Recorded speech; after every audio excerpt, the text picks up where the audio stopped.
नमस्कार, public news times channel Shimla में आपका स्वागत है। आज शिमला में हुई हिमाचल प्रदेश कांग्रेस कमेटी की मीटिंग को शिक्षा मंत्री रोहित ठाकुर जी ने संबोधित किया।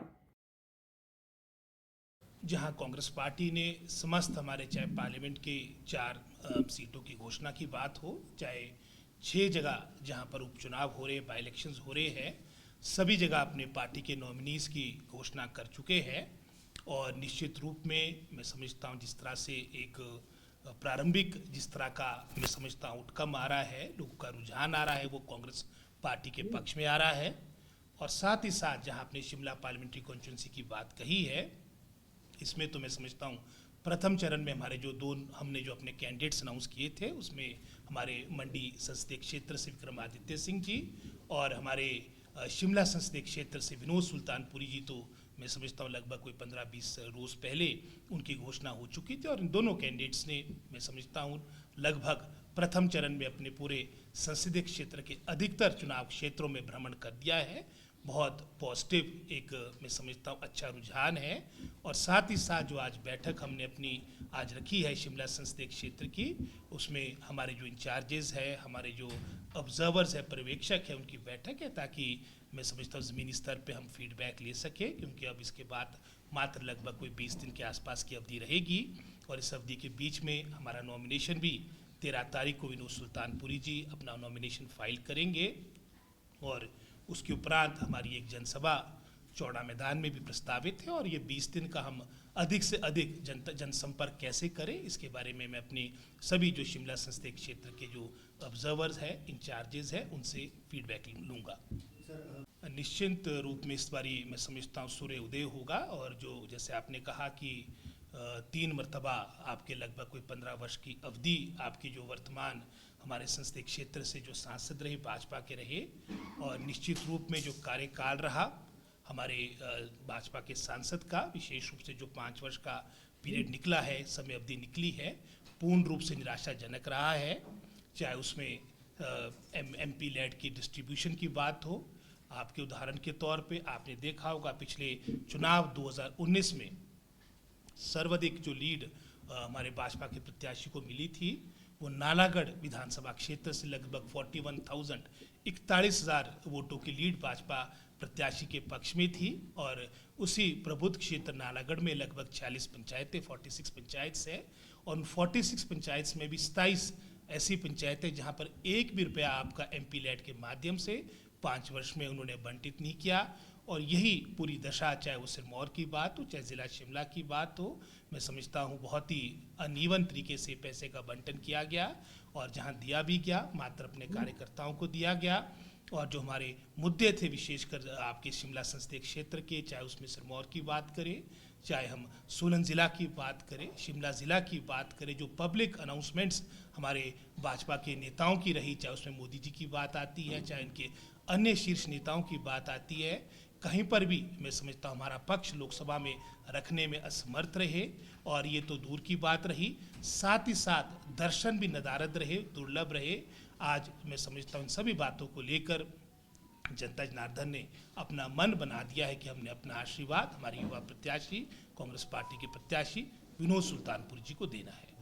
भाजपा के दावे में 2021 से सुन रहा हूँ। जब 2021 में आपको याद होगा, 2021 में हिमाचल प्रदेश में 4 जगह आपके बाई इलेक्शन थे, जिसमें जुबल कोटखाई भी था, आपका अर्की विधानसभा क्षेत्र भी था, फतेहपुर भी था, और जयराम जी जहां समस्त आपकी मंडी जिला में सरकार थी, उनके अपने गृह जिला में भी आपके संसदीय क्षेत्र में आपके पार्लियामेंट का इलेक्शन था। और परिणाम क्या हुआ, उस वक्त भी बड़े बड़े दावे थे। 4-0 के साथ हिमाचल प्रदेश की प्रबुद्ध जनता जनार्दन ने कांग्रेस पार्टी को अपना आशीर्वाद दिया। 2022 में मिशन रिपीट की बातें चली कि हम यहाँ पर मिशन रिपीट के माध्यम से पुनः भाजपा को यहाँ पर लाएंगे, क्योंकि यहाँ पर किसी न किसी रूप से यहाँ पर प्रतिष्ठा राष्ट्रीय अध्यक्ष भारतीय जनता पार्टी के जगत प्रकाश नड्डा जी के साथ भी मैं समझता हूँ जुड़ी थी। लेकिन वो परिणाम भी आपके समक्ष है। जयराम जी का लगभग समस्त मंत्रिमंडल 1-2 को छोड़कर धराशायी हुआ। यहाँ पर भी कांग्रेस पार्टी अच्छे बहुमत के साथ लगभग 40 सीटों के साथ हिमाचल प्रदेश की प्रबुद्ध जनता जनार्दन ने, हिमाचल प्रदेश के कर्मचारियों ने, बहनों ने, माताओं ने, किसानों, बागवानों ने अपना आशीर्वाद कांग्रेस पार्टी को दिया है। और उसके उपरांत 2023 में आपका शिमला, जिसे मिनी हिमाचल भी कहा जाता है, यहाँ पर भी भाजपा के लोग बड़े बड़े दावे कर रहे थे, क्योंकि शिमला ऐसी जगह जहाँ पर हमारे हिमाचल प्रदेश के 12 जिला के लोग रहते हैं। यहाँ पर भी 3/4 मेजॉरिटी के साथ कांग्रेस पार्टी को हमारे जनता जनार्दन ने अपना आशीर्वाद दिया है। और अब पार्लियामेंट इलेक्शन की बारी है और सोलन नगर निगम में हमारे OB21 में प्रारंभ हो गया था और अब हमारे पार्लियामेंट इलेक्शन की बारी है, उपचुनाव की बारी। और उपचुनाव तो एक तरह से ज़बरदस्ती धन बल के आधार पर हिमाचल प्रदेश पे भारतीय जनता पार्टी ने, मैं समझता हूँ, थोपने का प्रयास किया। लेकिन हिमाचल प्रदेश देवभूमि है, यहाँ तो दूर की बात रही, जो इनकी अपनी सरकार हरियाणा में आज वर्तमान में अस्थिर हो चुकी है। और यहाँ पर जहाँ तक बाई इलेक्शंस की बात आती है, बाई इलेक्शंस में भी सभी सीटों में कांग्रेस पार्टी की जीत होगी और पार्लियामेंट इलेक्शन में भी बहुत अच्छा प्रदर्शन कांग्रेस पार्टी को मिलेगा, प्राप्त होगा। मैं समझता हूँ जिस तरह से सभी ये फेजेस आपके इलेक्शन के निकलते जा रहे हैं, जो भाजपा का नारा था 400 पार, आज मैं समझता हूँ बेड़ा पार पर भी क्वेश्चन मार्क लग चुका है। साथ ही साथ मैं समझता हूँ, क्योंकि हरियाणा बिल्कुल दिल्ली के साथ सटा हुआ है, दिल्ली का सीधा प्रभाव आपका हरियाणा में पड़ता है। ये बिल्कुल मैं एक आश्वस्त हो किस बात को कह रहा हूँ कि जहाँ अक्टूबर नवंबर में हरियाणा में जब आपके इलेक्शंस विधानसभा के होंगे, कांग्रेस पार्टी वहाँ पर सत्ता में आएगी। साथ ही साथ पार्लियामेंट इलेक्शन जो अब चल रहे हैं और लगभग 3 चरण हो चुके हैं और 3 चरण में भी लगभग वही 300 के आसपास सीटों पर वोटिंग हो चुकी है।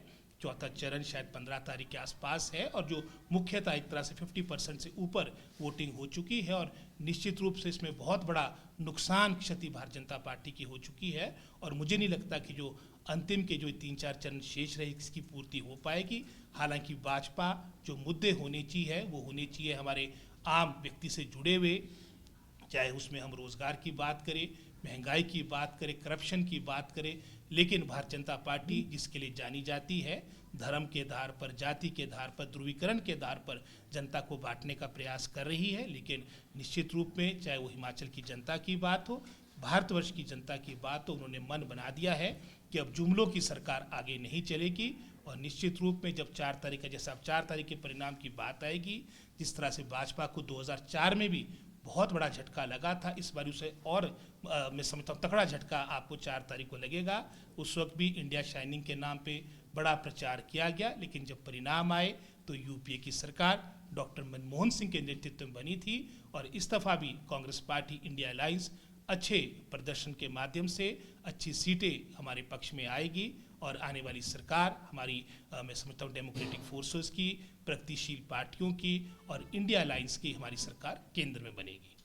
जैसे मैंने पहले कहा है, ये प्रयास कर रहे हैं कि धर्म के आधार पर, जाति के आधार पर, पोलराइजेशन के माध्यम से, ध्रुवीकरण के माध्यम से आप जो मुख्य मुद्दे हैं, चाहे नड्डा जी की बात हो, चाहे मोदी जी की बात हो, ये क्या है सच्चाई नहीं कि पिछले 45 साल के रिकॉर्डतम स्तर पर अनएम्प्लॉयमेंट भारतवर्ष में पहुंच चुकी है। आज हमारे मैं समझता हूँ फौजी भाइयों के लिए भी जो एक स्थायी आपके रोजगार की हमेशा एक नीति हुआ करती थी, वहाँ पर ही मात्र अब 4 वर्ष की अवधि के लिए अग्निवीर जैसी योजना लाई जा रही है, जिसका पूरी भारतवर्ष उसका मैं समझता हूँ भर्त्सना कर रही है। हमारे जो किसान बागवान हैं, क्योंकि कृषि प्रधान हमारा राष्ट्र है, और वो भी पूरे आपके मोदी कार्यकाल के दौरान अपनी मांगों को लेकर आंदोलनग्रस्त रहे। क्या ये सच्चाई नहीं? ये सारी मैं समझता हूँ जो बातें ध्यान भटकाने वाली बातें हैं, लेकिन दो मर्तबा ये हो चुका है। लेकिन तीसरी मर्तबा जैसे मैंने पहले भी कहा, कांग्रेस पार्टी को, इंडिया अलायंस को, हमारी जो सेक्युलर पार्टीज़ है, डेमोक्रेटिक पार्टीज़ है, जो हमारी प्रोग्रेसिव पार्टीज़ है, भारतवर्ष की जनता जनार्दन अपनी आशीर्वाद देगी। नड्डा जी ने तो 2022 के इलेक्शन में बड़ी बड़ी बातें की थी और उस वक्त भी कांग्रेस पार्टी ने हिमाचल प्रदेश में बहुत अच्छा प्रदर्शन किया है और निश्चित रूप में आने वाले चुनाव में, उपचुनाव में कांग्रेस पार्टी का बहुत अच्छा प्रदर्शन रहेगा। जीत के बारे में तो मैं पहले ही कह चुका हूँ आपको कि हम बिल्कुल आश्वस्त हैं। और साथ ही साथ आज जो नॉमिनेशन है हमारे विक्रमादित्य सिंह जी का मंडी से, आनंद शर्मा जी का आपका कांगड़ा धर्मशाला में नॉमिनेशन होगा और उसके उपरांत मैं समझता हूँ रायज़ादा जी का और जैसे हमारे विनोद सुल्तानपुर जी का मैं पहले भी बता चुका हूँ 13 तारीख को नॉमिनेशन शिमला में होगा और क्रमवार हमारे 14 तारीख से पहले सभी नॉमिनेशन जो बाई इलेक्शन में हमारे प्रत्याशी खड़े किए गए हैं सब अपने नॉमिनेशन फाइल करेंगे और मजबूती के साथ जनता जनार्दन के बीच अपने देवतुल्य जनता जनार्दन के बीच उनका आशीर्वाद लेंगे और कांग्रेस पार्टी का कार्यकर्ता भी ऊंचे मनोबल के साथ 68 विधानसभा हलकों में मैं समझता हूँ कार्य कर रहा है और नॉमिनेशन के बाद इन सभी बातों में गति आएगी। धन्यवाद। Public news times channel Shimla की ताज़ा खबरों के लिए जुड़े रहे हमारे चैनल के साथ।